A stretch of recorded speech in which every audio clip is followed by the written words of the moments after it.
안녕하세요. 원영석입니다. 오늘도 원영석의 진실정치 애청해줘서 감사합니다. 예, 그래서 어제 이어서 이제 계속 얘기를 할 텐데요. 알렉스 존스, 대한언론의 아버지라고 그랬습니다. 한 30년 됐어요. 이제 인포월드 운영한 지도.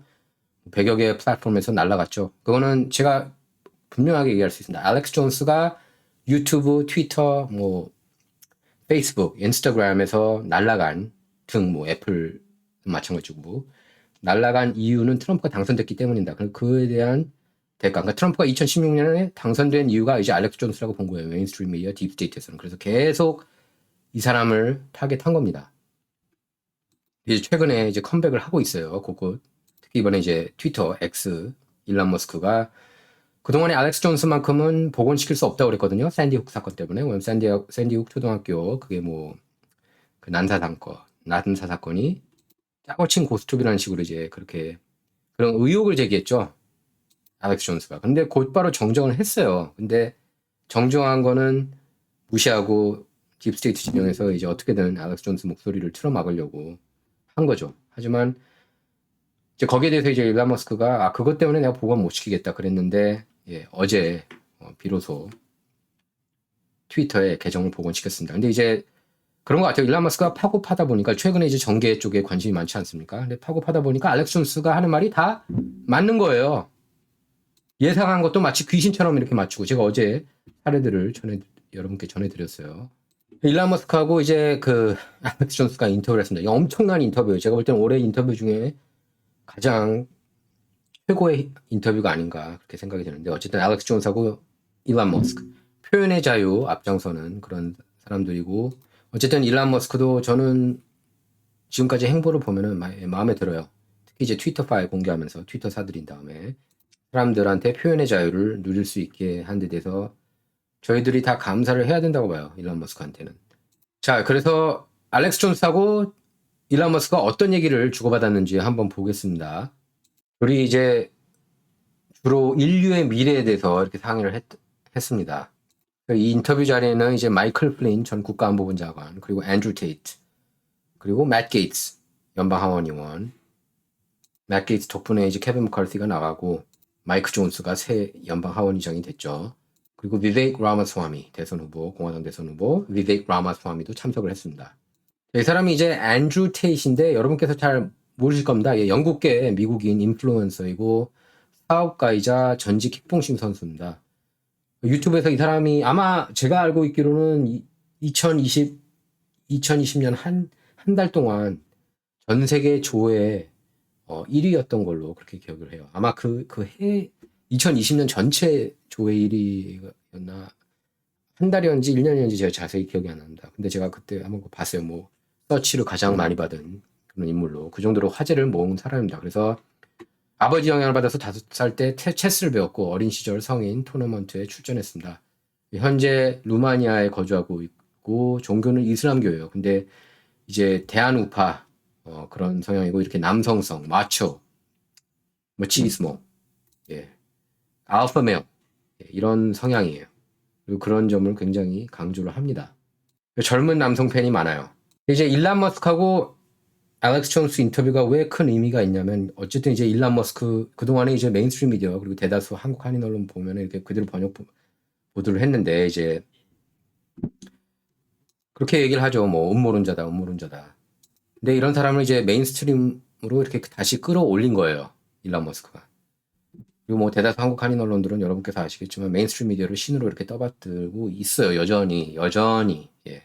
근데 진실은 메인스트림 쪽에 있지 않다는 거 여러분께서 아실 겁니다.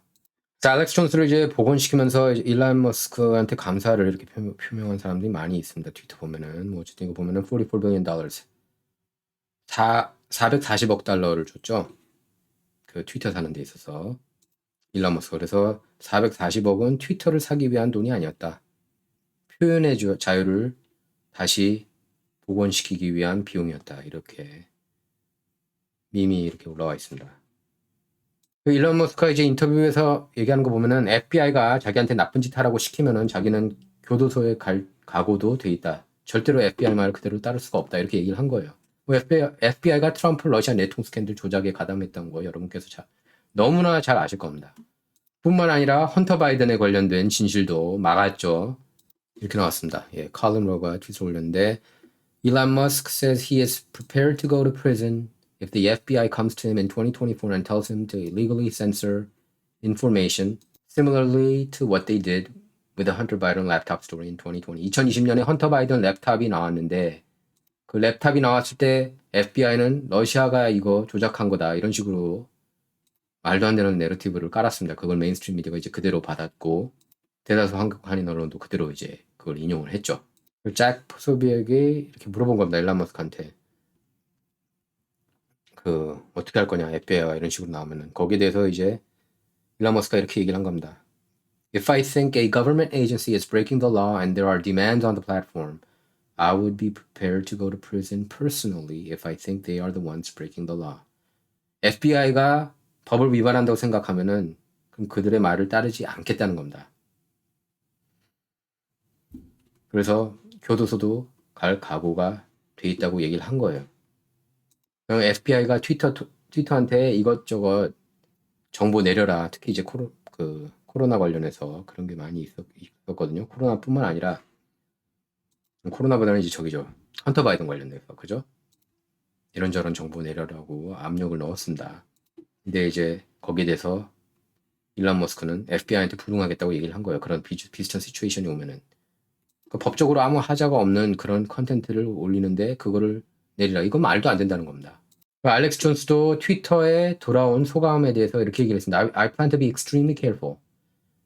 굉장히 조심스럽게 접근할 것이다. 트위터에 이렇게 글 올릴 때 I just realized anything I say or do, they're going to try to twist. 딥스테이트 진영이 내가 어떤 얘기를 하든 그걸 이렇게 뒤틀 것이기 때문에 더욱 각별히 조심해야겠다. 이렇게 얘기를 한 겁니다. 알렉스 존스가 복원되자마자 몇백만 팔로워가 바로 붙었습니다. 대한 언론의 아버지인데 그럴만하죠. 여러분께서 그거 아셔야 돼요. Q를 제가 이제 비판적으로 나오는 이유 중에 하나가 이제 저 때문에 Q를 알았다는 사람도 많이 있어요.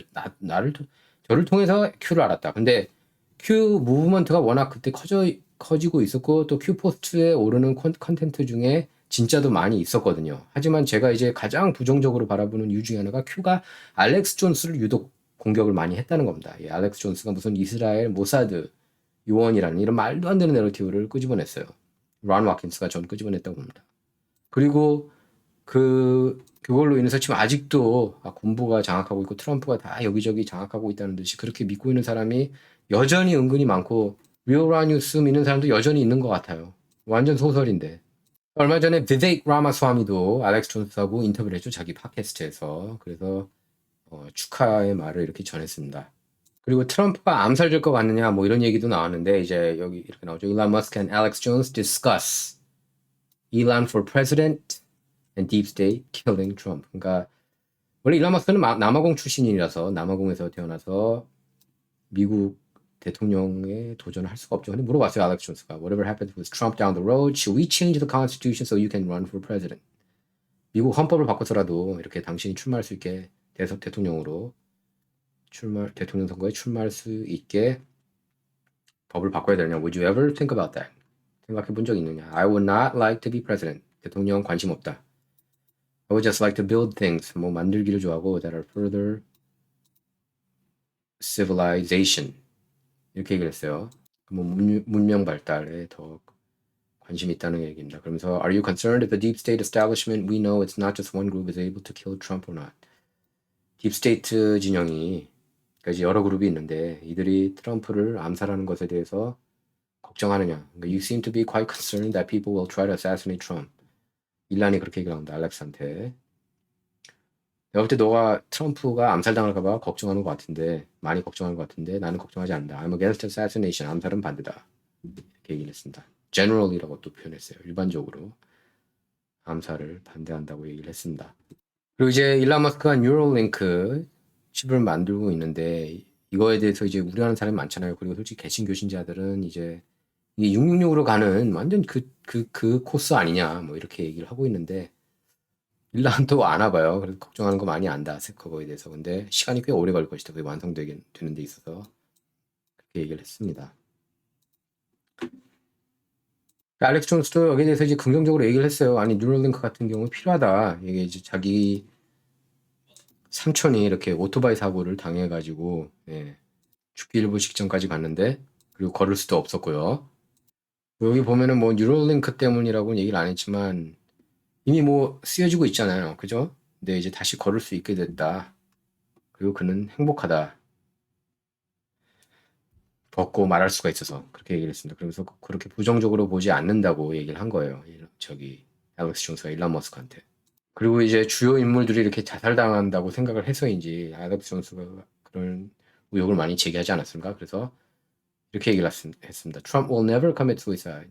트럼프는 자살할 리가 없다. 나도 절대 자살하지 않는다. I will never commit suicide. Elon Musk will never commit suicide. 일론 머스크도 절대 자살하지 않을 거고 Andrew Tate will never commit suicide. 앤드류 테이트도 자살할 리가 없다. 얘기를 했습니다. 딥스테이트 진영이 이 4명 엄청 싫어하잖아요. 알렉스 존스, 일론 머스크, 앤드류 테이트, 라마스와미도 마찬가지죠. 그래서 대놓고 이렇게 얘기했습니다. 스티브 배너도 자살하지 않을 거다. 그러면서 딥스테이트는 자살당하게 한다. 그게 딥스테이트의 통상적인 작전이다, 계략이다 이런 식으로 얘기를 했습니다. 이것도 논란되는 발언인데. 그리고 2024년 대선을 앞두고 토론이 이렇게 트위터에서 열려야 된다, X에서 열려야 된다고 그렇게 얘기를 했습니다. 알렉스 존스는. 마이클 플레인이 먼저 물어봤습니다. 알렉스 존스하고 일론 머스크한테 대선 토론, 좀 제대로 된 대선 토론 했으면 좋겠다 그랬더니 알렉스가 그럼 X에서 해야 된다. 최근 그 뉴스네이션에서 4번째 토론 중계하지 않았습니까? 공화당 대선 후보 대선 토론 얘기하는 겁니다. 그때 시청자가 500만밖에 안 됐어요. 그때 이제 뭐 비베이크 라마스와미가 최근 토론들은 제가 볼 때 아마 2번째 토론 빼고는 다 휩쓸었어요. 메인스트림은 마치 매번 토론의 패자는 비베이크라고 그런 반대 가짜뉴스 보도를 하고 있지만 아마 그 토론을 보신 분이라면 그리고 스스로에게 솔직하다면 비베이크 라마스와미가 압도적으로 잘했다는 것을 인정할 수밖에 없는 그런 토론이었다고 하실 거예요. 자, 그래서 500만인데 이제 5천만이 될 거다. X에서 하면.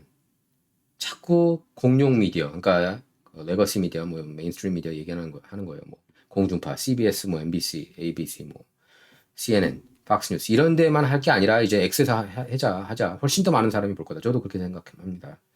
어쨌든 일부는 이제 뉴스 전부를 X로만 소화하시는 분도 많아요. 요새 보면. 특히 미국이 그렇죠.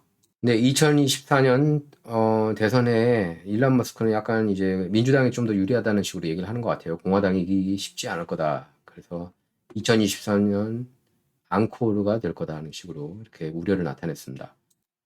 뭐 이제 아무래도 낙태 이슈로 날아갔잖아요. 예, 공화당이 지금 최근에 연패하고 있는데 작년 중간 선거도 마찬가지고 얼마 전 11월 달에 열린 선거에서도 역시 공화당이 참패를 면치 못했습니다. 근데 그 낙태 이슈를 이렇게 끝까지 고집하면은 물론 저도 개인적으로는 낙태는 이제 죄라고 생각을 하지만 그게 이제 정치적으로 그리고 현실적으로 접근하다 보면은 이게 정치적으로 굉장히 큰 타격을 공화당한테 안겨주고 있다는 것을 부인할 수가 없습니다. 예. 엄연한 사실이에요.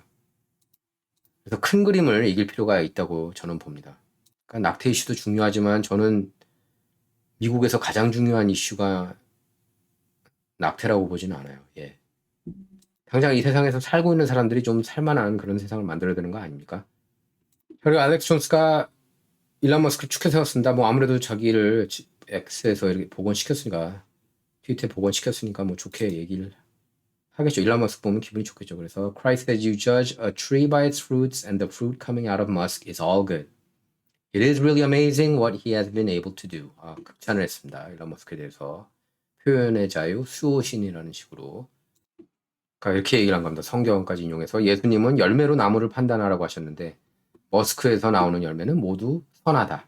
그가 해낸 일은 정말 놀랍다. 이렇게 얘기를 했습니다. 원래 알렉스 존스도 그동안에 일론 머스크에 대해서 50대 50이었거든요. 그냥 마음에 들긴 하지만 뭐 트위터 사가지고. 근데 이제 일론 머스크가 알렉스 존스만 거의 사실상 쏙 빼고 다 해제해주지 않았습니까? 계정을. 트럼프도 계정 해제해주고 물론 트럼프도 복귀는 안 했지만 트루 소셜이 있어가지고. 근데 트루 소셜이 사실 트루 소셜은 너무 이제 정치 소셜 미디어가 됐고 트위터는 뭐 정치뿐만 아니라 사회, 경제, 문화 다 섭렵하고 있는 그런 엄청난 통로가 됐어요. 이제 특히 미국에서 그렇다고 봅니다. 한국에서는 제가 볼 때 트위터가 이렇게 좀 시들해지는 것 같은데 근데 미국에서는 막강해요 여전히.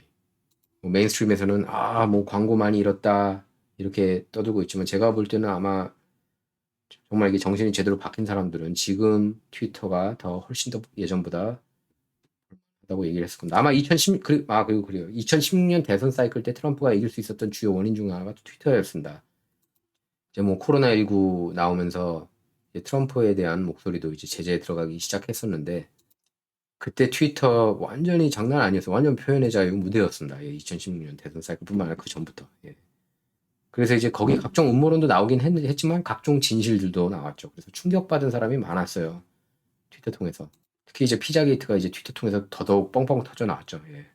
사실 그 트위터 피자 게이트는 알렉스 존스뿐만 아니라 이렇게 여러 대한 채널들이 계속 집중을 했어요. 예. 뭐 한국 한인 언론 중에서는 아마 제가 최초로 다룬 것으로 알고 있습니다. 제가 왜냐면 그게 TV 본 자매가 알렉스 존스하고 인터뷰한 걸 보자마자 저도 이제 그걸 중앙일보 시절에 이렇게 기사로 올렸었습니다. 그러니까 여러분께서 근데 분명히 아셔야 되는 게 힐러리가 직접 관련된 게 아니에요. 존 포데스타 이메일입니다. 그 힐러리 이메일이 아니에요. 그러니까 여기에 몇 개를 더 얹어요. 딥스테이트가. 그러면서 이거 음모론이야. 그렇게 하면 음모론 맞죠. 오바마가 연루돼 있었다. 물론 뭐 핫도그 4만 5천 개 주문했다는 거 그거는 이제 있었습니다. 그 뭐 무슨 이상해요. 저는 그건 진짜 이상하다고 보는데 근데 뭐 오바마, 뭐 힐러리가 뭐 소화성에 관련됐다 그렇게 보시면 안 된다 이겁니다. 그런 내용은 어디에도 없어요. 그 이메일에. 근데 이제 그때 딥스테이트 파워를 느꼈죠. 예, 그때 이제 뉴욕타임스, 워싱턴 포스트, CNN이 이제 나란히 이구동성으로 그때 이제 처음으로 페이크 뉴스라는 표현을 썼어요. 이거 페이크 뉴스다. 피자게이트 페이크 뉴스다. 페이크 뉴스다. 페이크 뉴스다. 그렇게 처음으로 비판을 해서 하면서 이제 가짜 뉴스라는 말이 나왔는데 그걸 트럼프가 역이용했을 뿐이죠. 트럼프는 마치 자기가 가짜 뉴스라는 말을 발명했다는 듯이 나오지만 트럼프도 과장이 심해요. 그럴 때는 보면. 근데 거기서 나온 게 아니라 메인스트림 미디어가 이제 피자게이트 때려잡으려고 이구동성으로 이제 가짜 뉴스라고 비판을 하면서 이제 가짜 뉴스라는 말이 나온 거예요. 제가 이걸 정확하게 기억합니다. 그 알렉스 존스가 조 로건하고도 20년 지기 친구예요. 뭐 둘이 완전히 뭐 술이 떡이 되도록 마셨고 뭐 하여튼 미국에서는 뭐 다른 얘기는 안 할게요. 예. 뭐조 로건은 아시잖아요. 그 일론 머스크하고 같이 마리화나 피다가 뭐 난리 났었죠. 방송 중에. 알렉스 존스가 그래서 예. 근데 제가 그 얘기 했죠. 조 로건이 알렉스 존스한테 혼나가지고 메인스트림 미디어 좋다 막 그런 내러티브로 가다가 너 그딴 식으로 계속하면 너 이제 내 적이고 내가 너 분명히 타겟을 삼을 테니까 조심해라. 그랬더니 허겁지겁 불안하다는 듯이 조 로건이 알렉스 존스를 그 게스트로 이렇게 초대를 했어요. 저기 조 로건 쇼에. 몇 년 전이에요. 대선 이후. 예. 이렇게 얘기했습니다. I'm good friends with Joe Rogan. He didn't tell me any secrets, but we got to know him here and there. And he told me 2-3 years ago Musk is totally for real. 그러니까 일론 머스크도 이 사람 진짜다 이렇게 얘기를 했다는 겁니다. 조 로건이 알렉스 존스한테. 최근에 이제 뭐 알렉스 존스가 여기 이제 복원되기 전에도 뭐 터클 크라우슨하고도 인터뷰했고 그 전에 이제 그 패트릭 벳 데이빗이란 게 그 유튜버죠. 원래는 그 사람이 또 이제 재계 쪽 전문인데 부동산 뭐 보험 쪽 그쪽에서 이렇게 돈을 벌었던 사람인데 요새는 이제 정치를 좀 많이 다루고 있어요. 그 채널에서 밸류테인먼트라고 그러죠. 이제 브라이언 크래센스타인이 알렉스 존스한테 이렇게 얘기를 했습니다. 나는 당신에 대해서 뭐 거의 다 당신이 주장하는 얘기에 대해서 거의 다 반대를 한다. 뭐 동의하지 않는다. 이렇게 얘기했는데 2017년에 그래서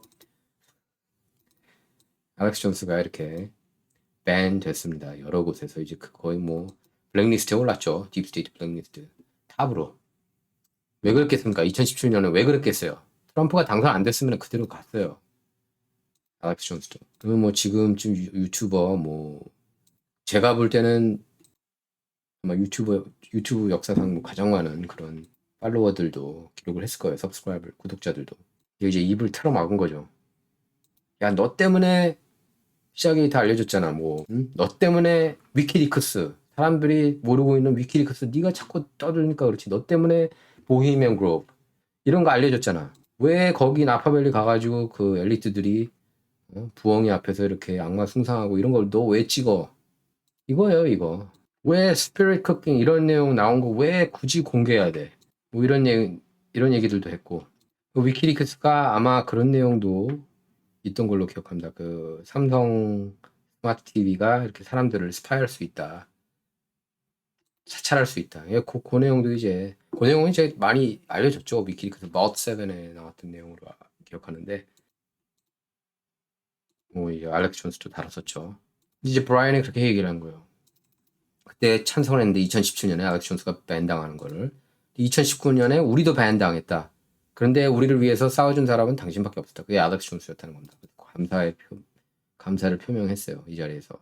네, 또 트럼프한테 희소식 하나가 날아왔는데 이제 뭐 2024년 대선 전망 밝다는 거고 트럼프가 선거인단 301명으로 백악관에 복귀할 수 있다는 그런 전망이 나왔습니다. 트럼프가 2016년에는 선거인단 306명으로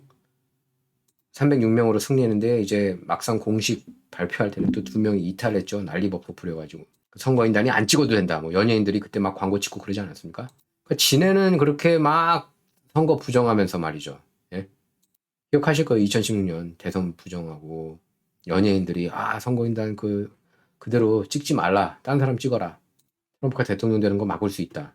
그리고 당선된 이후에도 그 많은 여성이 이렇게 여성 성기를 이렇게 모자처럼 이렇게 쓰고 또 시위하지 않았을까? 물론 다 리버럴 여성들이죠. 알렉스 존스가 참고로 그렇게 얘기를 했어요. 태클 칼슨하고 미국의 가장 큰 문제는 그 40대 백인 리버럴들이다. 그리고 그 외의 남편들이다. 얘네들은 백인들이 사는 동네에만 있으면서 마치 흑인들을 위하는 것처럼 그렇게 행동하고 다닌다. 이렇게 비판했습니다. 저도 그 말에 동의해요. 자, 볼까요? 설문조사. 경합주 보면은 조지아주가 원래 민주당이 이제 바이든한테 더 유리했는데 0.2. 근데 이게 그러니까 7월 20일에서 12월 10일 비교한 겁니다. 7월 20일만 해도 조지아주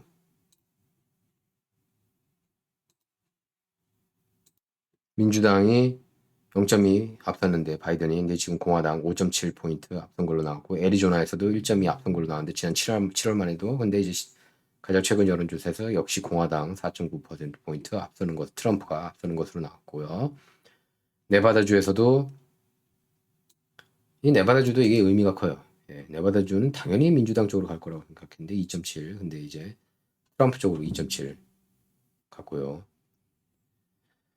그리고 미시간주도 1.6 바이든이었다가 공화당 트럼프 쪽으로 1.3 더 유리해졌습니다. 위스콘신주만 이제 바이든 7.3포인트 앞선 걸로 나오고 7월에도 근데 이제 12월에 1.9포인트만 앞서고 있는 것으로 나타나는 겁니다. 간신히 앞서고 있는 거예요. 트럼프한테. 그래서 여기에 따르면은 트럼프 선거인단 301, 바이든 선거인단 235 이렇게 나온다는 겁니다. 그러니까 지도가 이렇게 나와요. 예. 트럼프가 여기 다 장악하고 쫙. 파란 지역은 얼마 안 보이죠. 근데 파란 지역이 얼마 안 보임에도 불구하고 선거인단은 어떻게 이렇게 많이 235는 가져갈 수 있냐. 그거는 이렇게 이제 캘리포니아 해안가 그리고 뉴욕 인구가 많은 그리고 뭐 일리노이 그쵸? 인구가 많은 지역을 거의 무조건적으로 이기기 때문입니다. 근데 트럼프가 그렇게 얘기했죠. 뉴욕 바뀔 수 있다고. 관심 있게 지켜볼 만해요. 예, 이기기란 쉽지 않아 보이지만 어쨌든. 그리고 심지어 지금 민주당 진영에서 그렇게 얘기를 하고 있습니다. 트럼프가 대선 후보가 되면은 또 안티 트럼프 정서가 올라가서 대선 때 대선만 열리는 게 아니라 연방 상원 하원도 같이 열리지 않습니까? 주지사 선거도 열리고 근데 그때 민주당이 더 선전할 수 있다. 근데 저는 이번에는 그렇지 않다고 봐요. 낙태 이슈만 자꾸 꺼내지 않는다면 공화당이 크게 이길 가능성이 저는 높다고 봐요. 단 선거는 투명하게 열린다는 조건으로요. 어떤 사람들은 그렇게 얘기를 하더라고요. 부정을 하더라도 이번에는 이기기 힘들 거다. 왜냐면 표차가 워낙 클 거기 때문에. 지금 이렇게 일론 머스크 뭐 웬만한 그 파워맨들이 지금 다 트럼프를 지지하는 쪽으로 이렇게 가고 있잖아요. 물론 일론 머스크도 대놓고 트럼프를 지지하지는 않았지만은 바이든은 찍을 수 없다 이렇게 얘기를 했습니다. 누가 물어봤어요. 트럼프 찍을 거냐, 바이든 찍을 거냐. 거기에 바이든은 안 찍을 거다 이렇게 얘기를 했습니다. 트럼프가 또 CNN 여론조사에서도 이렇게 앞서는 것으로 나타났습니다. 그러니까 딥스테이트 진영은 미치는 거예요. 그래서 뭐 암살설까지 나오는 게 트럼프는 어떻게든 막고 싶어 하잖아요. 그죠? 올바른 얘기를 하니까 싫어하는 겁니다. 트럼프가 인간 자체가 그냥 싫어. 이런 인간 그냥 싫어. 이게 아니라 이 사람이 추진하고자 하는 일들이 미국에 좋고 딥스테이트 진영에 안 좋기 때문에 싫어하는 거예요. 트럼프를. CNN 여론조사도 오늘 발표됐는데 트럼프가 49, 바이든 44 이렇게 나왔습니다. 전국 지지율 얘기하는 거예요. 전국 지지율은 큰 의미가 없다고 제가 누차 얘기를 했습니다.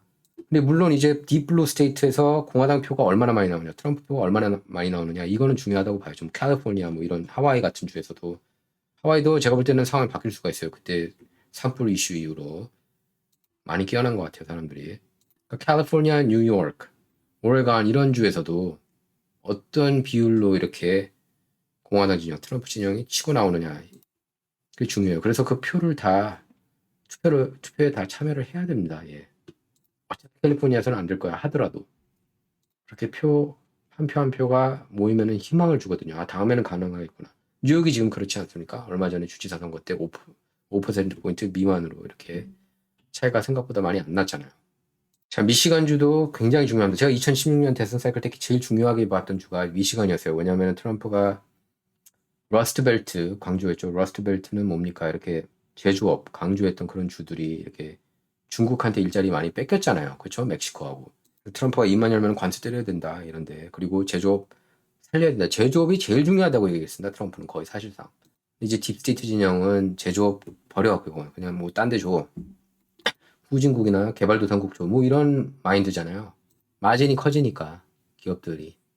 근데 어쨌든 미시간 보면은 트럼프가 50% 나왔고 바이든 40%, 10%나 차이가 났습니다. 이거 어마어마한 거예요. 그리고 10%는 둘 다 찍지 않겠다 이렇게 대답했고요. 이제 공화당 그 아이오와 코커스가 내년 1월 15일에 이렇게 열리는데 이제 얼마 안 남았어요. 이제 대선 내년 되면 이제 사실상 지금부터 이제 본선 들어간다고 봐야 되고, 이제 본격적으로 본선이라는 게 본격적으로 이제 선거 이제 치르는구나. 임박을 알리고 1월 들어가자마자 1월 15일로 기억을 합니다. 예. 아이오와 코커스 열리고 1월 말에 이제 뉴햄셔 프라이머리 열립니다. 그 두 개 이기면 저는 끝난다고 봐요. 이번에는. 두 개 다 전 트럼프가 압도적으로 승리할 거라고 봅니다. 지금 와서 니키 헬리가 이긴다. 딥스테이트가 푸시하는. 론 드산티스도 힘들고요. 론 드산티스는 다음에는 저는 비백이 더 기대가 되더라고요. 솔직히 론 드산티스도 굉장히 잘하고 있지만 플로리다 주지사로서 그렇게 잘 하면 된다고 보고, 예, 다음 굳이 된다면 다음이 낫다고 저는 생각합니다. 2028. 론 데산티스는 제가 볼 때 완전히 이제 기득권도 아니고 완전히 아웃사이더도 아닌 그런 하이브리드 모델 느낌을 주고 있다고 봐요. 그럼에도 불구하고 조금 더 아웃사이더적이지 않나 싶습니다. 코로나19 그 마스크 의무화, 뭐 백신 의무화 거기에 이제 반하는 그런 행동들을 하지 않았습니까? 그런 거 보면 이렇게 휘둘리지 않는 것 같아요. 후원자들한테. 미시간에서 바이든 지지율은 35%에 그치고 조지아에서는 39%에 그치고 있습니다. 그리고 양 주에서, 그러니까 미시간, 조지아주 경제가 더 안 좋아졌다고 하는 사람이 54%, 조지아에서 54%, 미시간에서 56%나 나왔어요. 과반이 경제가 안 좋아졌다고 얘기를 하는 겁니다. 인플레이션이 이러는데 어떻게 좋아질 수 있겠습니까? 예? 기름값이 비싼데 여전히. 아, 기름값 많이 낮춘 거 아니야? 막 조 바이든 트럼프 때하고 비교해보라니까요. 코로나 닥치기 전에. 그때 일부 주에서는 일부 때도 갔어요. 자, 그리고 터커 클라우스는 팍스뉴스에서 얼마 전에 이제 해고됐고, 제가 볼 때는 1월 6일 그 의회 난입 사태에 FBI가 주동했다. 그 내러티브를 펼쳤죠. 터커 클라우스는 영상들 공개하면서. 레이 앱스 같은 경우에는 이제 FBI 끈앞풀이고, 예, 의회로 시위자들이 들어갈 수 있게 유도했다고 그렇게 지적을 했어요. 저도 그렇게 믿고 있습니다. 100%. 딥스테이트 진영이 자꾸 레이 앱스를 지켜주고 있거든요. 어쨌든 터커 클라우스는 이 시대에 얼마 남지 않은 뭐 진정한 언론인 중 한 명인데, 예, 터커 클라우슨이 스트리밍 서비스를 시작한다고 합니다. 예, 그래서 그 첫 멤버들한테는 연 $72 이렇게 회원제 시작한다고 그래요. 예. 네, 진정 이번 시간은 여기서 마치도록 하겠습니다. 예, 진정은 좌와 우를 말하는 시간이 아닙니다. 옳고 그름을 논하는 시간입니다. Not about left or right, all about right or wrong. 감사합니다.